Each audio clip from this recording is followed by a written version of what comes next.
The Mae Young Classic isn't for another couple of weeks, but WWE's YouTube channel was nice enough to give us a little preview. Let's talk about it.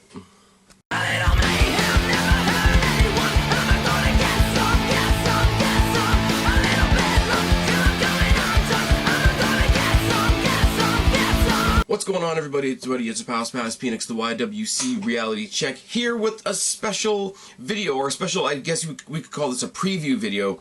I am going to be covering the Mae Young Classic in its entirety when it drops on the WWE Network. I've mentioned before I'm not a fan of, they're apparently going to drop it as a, almost like a Netflix series. They're going to drop the entire first round, the entire second round, etc., rather than it being a weekly show. I'm not particularly a fan of that, but I'm going to have to attack that a little bit differently on my channel. As it drops, I might have to do one episode every couple of days, or even a match here and a match there. I'm not quite sure how I'm going to do that yet, but as they mentioned this past week on NXT, the WWE YouTube channel did put up an a full match between Aliyah from NXT and Bianca Belair. It was a Mae Young Classic sort of preview match, sort of a qualifier match, if you will. So I thought I'd give it a shout, and I thought I'd give it a shot, and let you guys know what I think about it so far. It does have that smaller arena feel because they are filming it in Full Sail. They have the old Mae Young Classic logos. The one we saw for a long time, where it was a little bit of red and the gold Mae Young lettering, not the new updated logo that you would have seen in the preview of this video. Shout out once again to my buddy Salvador Salcido, who does all my graphics.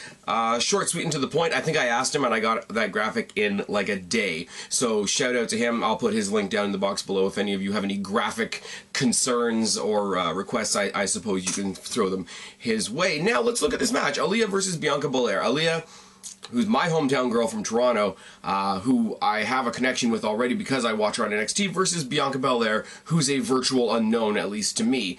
Aliyah's music is cool. I don't know if they've updated it because we haven't seen her on television in a while, but her entrance is cool. Her gimmick and her getup is always good. I still don't know why she has the cat ears, other than that's just a thing that some women do. It's weird because this isn't a full preview of what the Mae Young Classic is going to be, because the Mae Young Classic is going to be commentated by Jim Ross and Lita, if I haven't mentioned that already on this channel, which I think is fucking fantastic. Lita's one of the modern day pioneers of what we now call the women's revolution. So to have her give her unique insight along with Jim Ross to sort of carry her along the way, because let's be real, she's not exactly a commentator, but Jim Ross adds a fuck ton of legitimacy to that commentary table. Lita offers a perspective that Jim Ross can't, which is fucking great. So we didn't get to see what they sound like just yet. So we had the typical NXT commentary team of Mauro Ranallo, who I like, Nigel McGuinness, who I like, Percy Watson, who I could do without, but at least he's downplayed his extravagance. When you got two strong voices like McGuinness and Mauro Ranallo, I can speak, I swear. It's not too bad. Bianca Belair, on the other hand, she's got sort of a, I don't want to call it an R&B. I don't know how to properly describe what her entrance music is like. She comes out, she's a little glitz, she's a little glam. The rumor is, or what I've heard on a couple different websites and shooters and all that thing, is that she's related to Will Smith, and that's why she decided to make her last name Belair, which is fine as long as they don't drill it over the head like they do with like some legacy wrestlers, like they did for a little while with Sasha Banks being related to Snoop Dogg, etc. And the hair thing, and I'm gonna try and be delicate when I say this because it is what it is.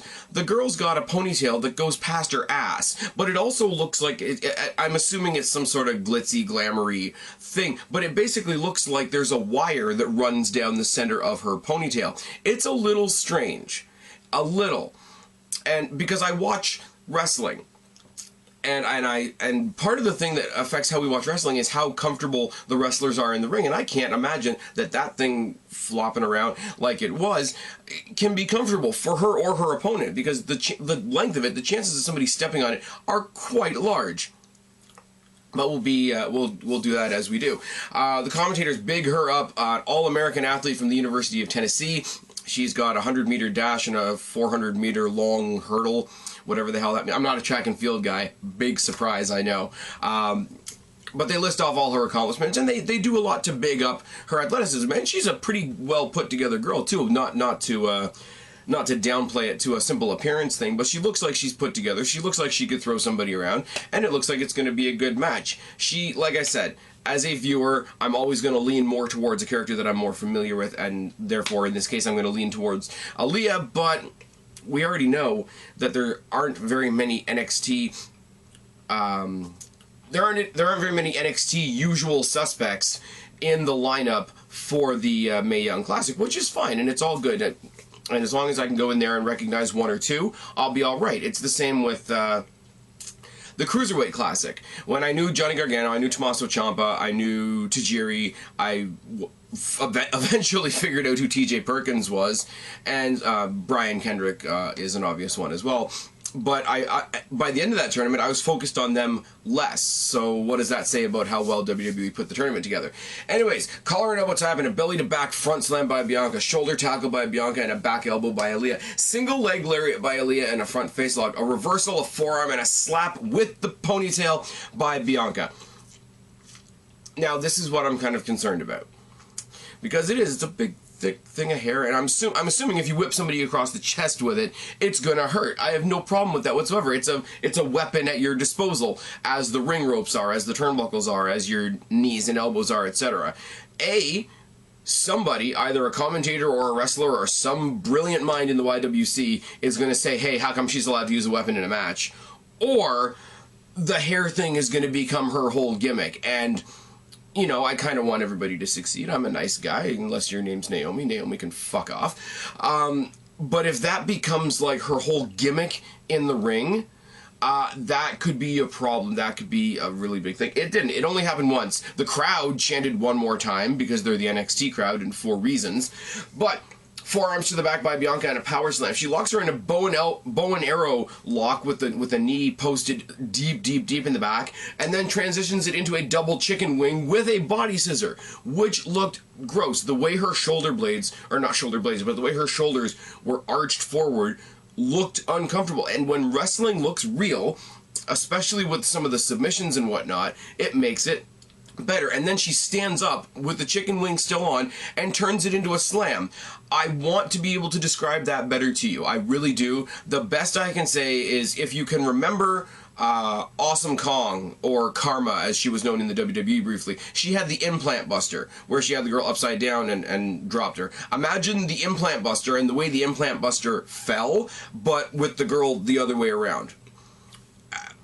I'm sorry, you guys know, if there's not a name for a move, I sort of fail at describing things.